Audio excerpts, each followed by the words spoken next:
அனைவருக்கும் வணக்கம். நம்ம இன்னைக்கு 5th ஸ்டாண்டர்ட் லெசனில் தமிழ் பார்க்க போகிறோம்.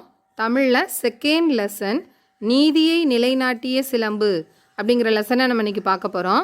இதுக்கு நடிக்கிறதுக்காக 5ஆம் வகுப்பு மாணவர்கள் வந்திருக்காங்க. Are you ready? இந்த பாடத்தை அவங்க நடித்து காட்ட போகிறாங்க.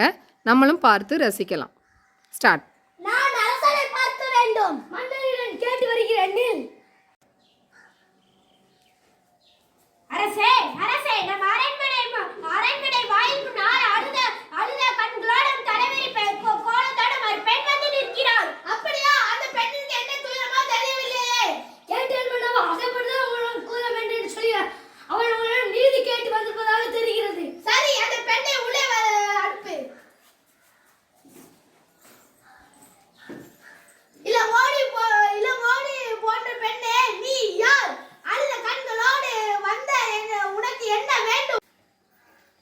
அதாவது நீதி வழங்க மன்னரே, என்னையால் யார் என்று கேட்க சொல்கிறேன். பசுவின் கண்ணை தெற்காக ஏற்றுக்கொண்ட தன் மகள் அதே தெற்காக ஏற்றுக்கொண்டாலே மனுநீதி சோழன். பெண்ணே, நான் கேட்ட கேள்விக்கு இன்னும் நீ விடை கூறவில்லையே. கேட்பின் அருமை தெரியாத மன்னரே, என் நிலை அறியாமல் தானே இப்படி பேசுகிறேன். கோவலன் மனைவி நான். எனது பெயர் கண்ணகி. பெண்ணே, இப்போதே புரிகிறது. அந்த கல்வன் கோவலனின் மனைவியா நீ? என் கணவனை கல்வி பேசுவதற்கு உனக்கு என்ன தகுதி இருக்கிறது?